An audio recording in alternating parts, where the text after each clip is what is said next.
नमस्कार दोस्तों, स्वागत है आपका हमारे YouTube चैनल संकल्प सफलता पर। मैं वंदना पांडे आज सभी के लिए, खासकर जनरल कैंडिडेट के लिए जो कि 69,000 शिक्षक भर्ती में शामिल हैं, बहुत बड़ी ब्रेकिंग न्यूज़, बहुत बड़ी खुशखबरी लेकर के आई हूँ, जो कि आपने कल से जाना है। लेकिन कल से संशय में था और कई वीडियोज़ मैंने देखी भी थी जो कि संशय में थी, और आज जो है आपको बिल्कुल स्पष्ट जो है मिलने वाली है खबर कि हाईकोर्ट के अहम आदेश से खत्म होगी ओवरलैपिंग। तो इस तरह से मेरिट से नहीं, आरक्षित वर्ग का मानकर तय हो वरीयता। अभ्यर्थी ने जिस वर्ग के लिए किया आवेदन उसी में हो सकेगा उसका चयन। तो इस तरह से जितने भी लोगों ने जिस भी वर्ग में अपना आवेदन किया था वो उसी वर्ग में चयनित होंगे। ये बहुत बड़ी खुशखबरी है, और ये खुशखबरी मैं इसलिए कह रही हूँ कि ये सभी के लिए खुशखबरी। अभी तक ये था कि ओबीसी भी ये डर रहा था कि अगर मेरी जो है मेरिट ज़्यादा है और मैं जनरल में अगर जाता हूँ तो क्या मैं जनरल में सेलेक्ट हो पाऊँगा कि नहीं हो पाऊँगा। जनरल कैंडिडेट तो हमेशा की तरह फिर से डरा बैठा था कि हाँ, मैं जो है कर पाऊँगा, इसमें मेरा चयन होगा कि नहीं होगा, मेरी इतनी मेरिट बन रही होगा कि नहीं होगा। तो अब दोस्तों हाईकोर्ट के आदेश से खत्म होगी ओवरलैपिंग। तो यहाँ पर हम बात करेंगे आज इस तरह से जो है, जो ओवरलैपिंग का मामला सामने आया है। तो आप देख सकते हैं कि 69,000 शिक्षक भर्ती के लिए विशेष रूप से ये निकाला गया है, 69,000 शिक्षक भर्ती के लिए, कि हाल ही में हाईकोर्ट के अहम आदेश ने बेसिक शिक्षा महकमे में खलबली मचा दी है। 69,000 शिक्षक चयन में ये आदेश लागू हो जाए तो ओवरलैपिंग खत्म हो जाएगी। तो यहाँ पर लिखा है लागू हो जाए, तो अभी इस पर संशय है लागू होगा कि नहीं होगा। कोर्ट ने प्राथमिक स्कूलों के 68,500 सहायक अध्यापकों के जिला आवंटन मामले में आदेश दिया है कि मेरिटोरियस आरक्षित वर्ग के अभ्यर्थियों को उनके वर्ग का मानकर जिला आवंटन किया जाए। कोर्ट इस मामले में पुनर्विचार याचिकाओं को भी खारिज कर चुकी है। ऐसे समझिए जैसे प्राथमिक स्कूलों के लिए 68,500 शिक्षक भर्ती हुई, इसमें सामान्य वर्ग की कुल सीटों पर ओबीसी, एससी, एसटी आदि अभ्यर्थी चयनित हुए क्योंकि उनके गुणांक सामान्य अभ्यर्थी से अधिक या फिर बराबर थे। परिषद ने सामान्य की सीटों पर चयनित अभ्यर्थियों को सामान्य मानते हुए जिला आवंटित किया। इससे उन्हें मनचाहे जिले के बजाय दूर के जिलों में नियुक्ति मिल सकी। तो अब क्या होगा, अगर आपकी मेरिट ऊपर है और आप अपने ओबीसी जो है अपने रिजर्व कोटे में अगर वो सिलेक्शन पाता है, आरक्षित वर्ग में, उसमें जनरल वर्ग में नहीं जाता, तो उसको अपना मनचाहा जिला मिल जाएगा जिस जिले को वो चाहता है। और जब वो जनरल कैंडिडेट के जनरल वाले में मतलब ओवरलैपिंग करके नौकरी पाता है तो उसको अपना मनचाहा जिला नहीं मिलता है। तो इस भर्ती की शुरुआत में शिक्षकों के चयन के लिए 2 सूची जारी हुई थी। दूसरी सूची में कम गुणांक वाले अभ्यर्थियों को आसानी से गृह जिला मिल गया। जिला आवंटन को हाईकोर्ट ने शिखा सिंह व 48 अन्य ने चुनौती दी। इसमें मांग थी कि मेरिट से जिला आवंटन किया जाए। न्यायमूर्ति प्रकाश पांड्या ने 29 अगस्त 2019 को आदेश दिया कि मेरिट से नहीं बल्कि मेरिटोरियस अभ्यर्थियों को आरक्षित वर्ग का मानते हुए उनके वर्ग के अनुसार जिला आवंटित हो। फिर पुनर्विचार याचिका डाली गई।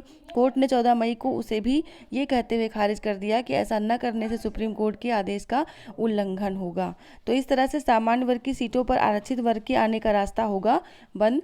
इसलिए इस आदेश के मायने अभ्यर्थी ने जिस वर्ग के लिए आवेदन किया है उसे उसी वर्ग में रखा जाए, भले ही उसके अंक कितने ही क्यों न हो। आरक्षित वर्ग की मेधावी यदि उसमें चयनित अपने वर्ग में चयनित होगा तो उसे आसानी से अपना जिला मिल सकता है। सामान्य वर्ग की सीटों पर अन्य वर्ग के अभ्यर्थियों को ओवरलैप कराने की व्यवस्था हो जाएगी खत्म। अब यहाँ एक और अच्छी बात यह है कि कोर्ट के आदेश का इस भर्ती में अनुपालन कराने का प्रयास होगा। सुप्रीम कोर्ट ने पहले से ये जो आपको आदेश आज दिख रहा है ये बहुत पहले से दे रखा है कि जो जिस वर्ग में आवेदन करे वो उसी वर्ग में नौकरी पाए। जैसे अगर ओबीसी एससी है, अगर उसने जनरल वर्ग में उसको लगता है कि वो हाई मेरिटोरियस है तो वो जनरल वर्ग में आवेदन करे और उसी में नौकरी पाए। ऐसा बहुत मतलब सुप्रीम कोर्ट के आदेश के बाद से हो रहा है। तो अगर इस भर्ती में अगर इसका जो है अनुपालन कराने का प्रयास होगा तो पहले अभ्यर्थी को सामान्य मानकर मांगे गए जिले का विकल्प देखेंगे। यदि मिल जाता है तो वो सामान्य में रहेगा, यदि अपने वर्ग में मिलता है तो उसे संबंधित वर्ग देकर जिला आवंटन करेंगे। इसलिए जो है तो यहाँ पर उत्तर प्रदेश लोक सेवा आयोग में भी पिछली वर्ष भर्तियों में ओवरलैपिंग को पूरी तरह से खत्म कर दिया गया था। अगली बात यहाँ पर एक चीज़ और देखने वाली है कि भर्ती में पड़ सकता है ये असर। सामान्य वर्ग के अभ्यर्थी जो 36,614 लिखित परीक्षा में उत्तीर्ण हैं, ऐसे में अधिकांश चयनित होंगे। ओबीसी के 84,868 और एससी के 24,303 परीक्षा उत्तीर्ण है, अधिकांश का नहीं हो सकेगा चयन।